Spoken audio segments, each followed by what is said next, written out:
Too many trees, too little water, nutrients, and light. It's a common problem in the Newfoundland forest, but one that can be solved. Nature does solve this problem through a natural thinning process.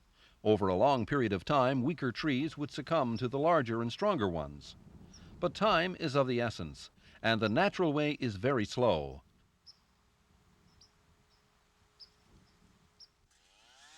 Pre-commercial thinning helps the natural process by eliminating the weaker trees at an early stage of growth. This type of forest management maintains a high-yield forest by controlling the density of trees. This in turn provides the remaining trees with more nutrients, water, and light. The result, faster and better growth with a shorter time to harvest. Shown here is an example of pre-commercial thinning that was done approximately 15 years ago. The area to the left was not treated. The trees are numerous but very small.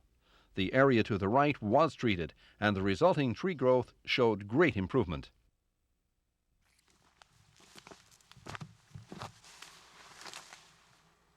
If you look at the core sample taken from one of these trees, the theory behind pre-commercial thinning is easily understood. After pre-commercial thinning took place, larger growth rings began to appear. And for each growing season that followed, the tree grew larger and faster. Pre-commercial thinning, it's just a quicker way of doing what comes naturally.